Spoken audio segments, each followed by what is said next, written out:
We left off in our notes dealing with the force on a charged particle moving in a magnetic field. And we're on page 5. And we're going to omit the force on a current carrying wire. So the bottom of page 5 and top of page 6. Let's get rid of those. We're going to move on to currents causing magnetism.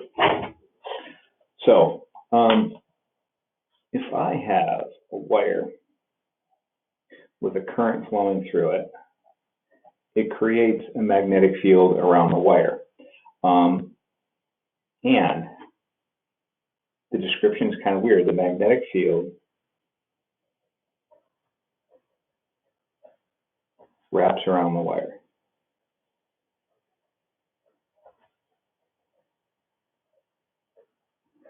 So if this is my wire here, the magnetic field is either going to go around this way or around this way. We have to figure out which one of those two it's going to be.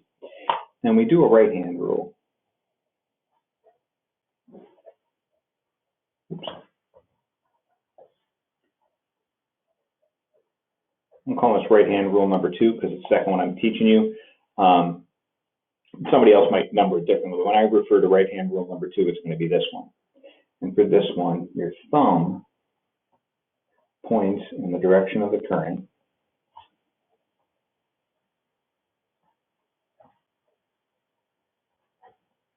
Okay, and then your fingers wrap around in the direction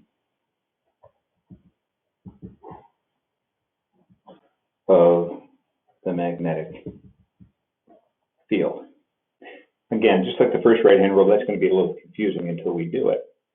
But what's happening is we take our thumb and we point in the direction of the current. So here the current's going to the right. And take my thumb and point it to the right. And my fingers here, they're wrapping around this way. Okay, so imagine this wire, they're coming out of the page like this and then going into the page. See how above the wire, they're coming out of the page and then back around. If I use this to represent my wire again, there's my current. My thumb goes this way, my fingers wrap around it like this. So I could draw it kind of like this. The magnetic field is wrapping around the wire that way. But it's easier to draw it just by putting dots where it's coming out of the page and X's where it's going into the page. So I take my thumb, put it along the current. Above it, my finger's coming out of the page. And if I wrap them around and I go below it, they're going into the page. So I'm going to put X's down here for into the page and dots up here for out of the page. Now we'll do another example.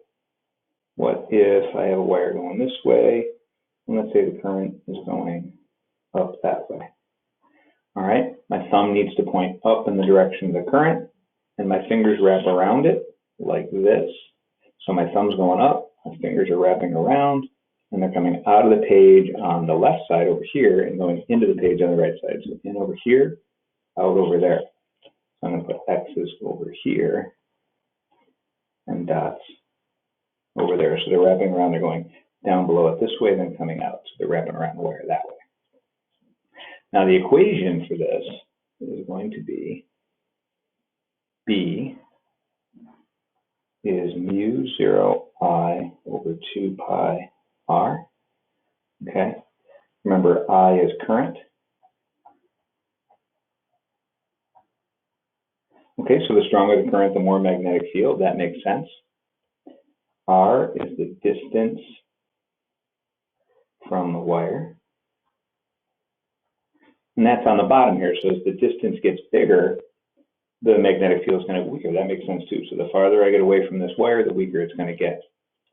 And the mu 0 is a constant, and it's 4 pi times 10 to the minus 7th. And it would be Tesla meters per amp would be the units, but just, yeah. So that's the equation we're going to use to find the strength of the magnetic field. We're going to use this right-hand rule to find the direction of the magnetic field. Alrighty.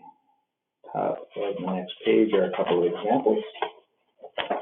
The first example, all right, is this, so we got the point over here, and I want to know what the magnetic field from this wire is. So we have R here is 4 millimeters.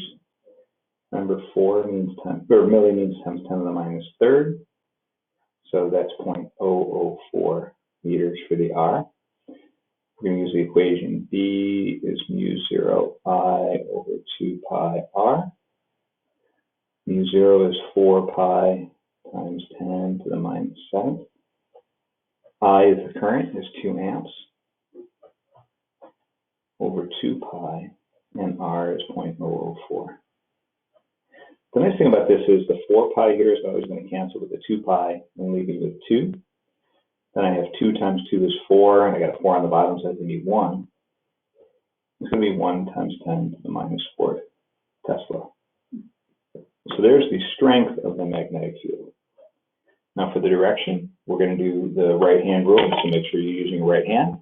Thumb is going to point, now it's going down the page this way, so my thumb is going to point down the page, and then my fingers are wrapping around, they're going into the page on the left side of the wire, coming out of the page on the right side of the wire. So I'm going to have X's on this side, and dots on this side. And since point P over here is on the right side, it's going to be out of the page.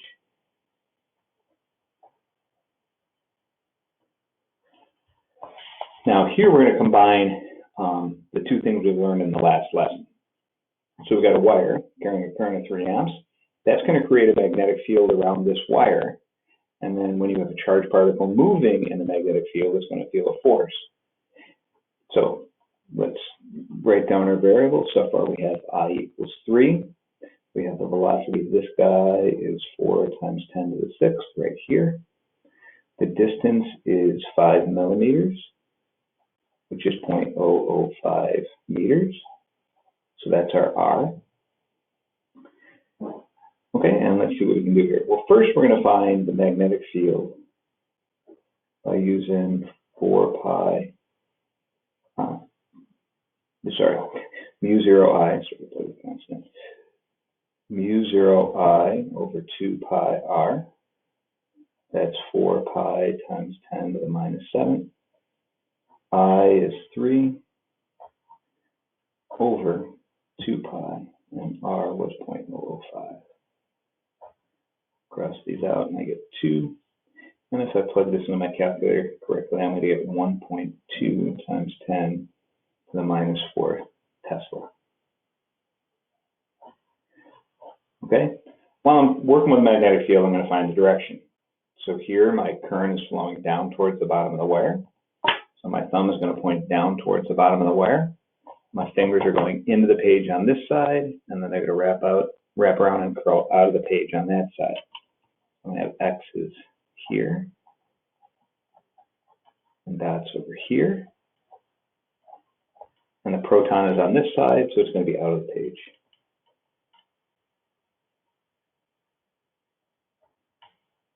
So that was the first step. Once we did the first step, now we want to find the force on the proton. Due to this magnetic field. So we go back to this equation. I'm going to ignore the sine theta because they're at right angles. I have the magnetic field coming out of the page towards me and the proton moving up this way. So those two things are at right angles. So sine theta is just going to be 1. Q is the charge on a proton, 1.6 times 10 to the minus 19th. V is 4 times 10 to the 6th. And we just found that the magnetic field is 1.2 times 10 to the minus 4th. And when I multiply that all out, I am going to get 7.68 times 10 to the minus 17 newtons. Oh, and we'll say we got this one by right-hand rule 2. That's how we figured that out. And down here, we got to do the first right-hand rule to find the direction of the force. So going back to the first right-hand rule, my thumb points the way the charge is moving, so up toward the top of the page. My fingers are the magnetic field, so the dot's pointing out of the page. So my thumb points towards the top of the page. My fingers point out of the page towards me. And when I do that, that's the easier way to do it. The thumb is going up towards the top, fingers out. my palm is pushing to the right. So to the right. And we got that by right hand rule number 1. So there is our answer. And one last thing, what's going to happen if we have a coil? All right. And we're just worried about the direction, not the strength. For the direction, first we need to know which way the current is going. So remember, I is positive current flow.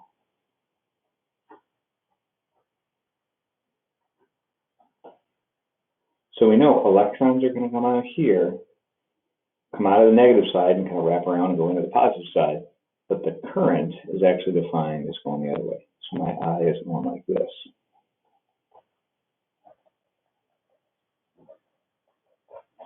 Now, if we do the second right-hand rule, watch what's going to happen. I'll start here, okay? Yeah, second right-hand rule. So my thumb is going up this way, and my fingers curl around, so they're going into the page on the right-hand side and out of the page on the left-hand side.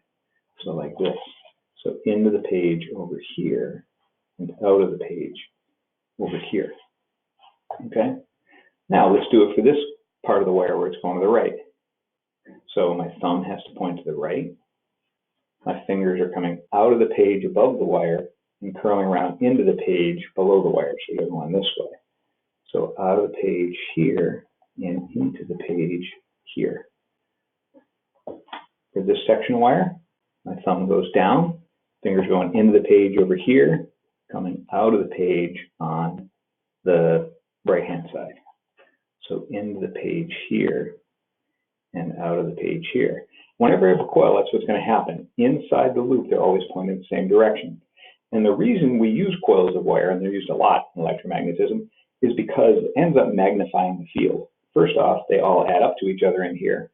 And the more turns I have of this coil, the stronger the field is going to get. If I have 10 turns, it'll be 10 times as strong as if I just have a single loop. So it magnifies the field. Now, there's a right-hand rule number 3 for this, which is a little quicker and a little bit easier. You can just do this every time. What we just did, use right-hand rule number 2. But right-hand rule number 3 is quick for coils. And what you do is you start with your fingers this time. Your fingers wrap in the direction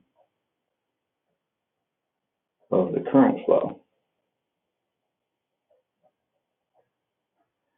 Okay, and then your thumb points in their direction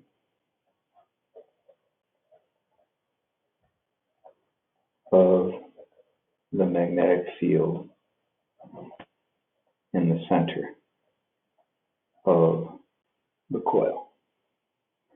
So I'm going to show you what that's going to look like. Okay, my fingers are going to wrap around this way, so my fingers are going to curl around this way. When I do that, my thumb, oh look, it's pointing in towards the center, which is what we had here. Okay, so curl your fingers this way, in towards the center. To me, it makes sense, and this is kind of an aside, you don't have to draw this if you don't want to, but if I have a long straight wire with a current going this way, my thumb is straight, my fingers curl. So it makes sense that I'm going to make my thumb be the current in this case, and then my fingers are going to curl around, come out of the page up here and into the page down there.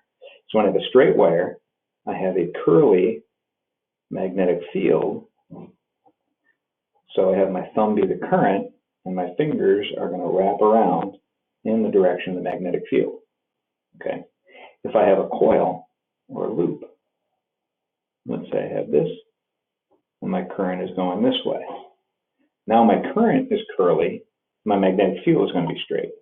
For this one, this curling around counterclockwise, I make my fingers curl around counterclockwise. Make sure you're using your right hand. When I do that, my thumb is pointing right out of the page at me. Okay, so I'm going to say that in here, it's going to be out of the page. When you see these, there's really only 2 possibilities. Here I was going clockwise. Turn around clockwise, my thumb goes into the page. Here the current's going counterclockwise, My hand curls around counterclockwise, my thumb goes out of the page.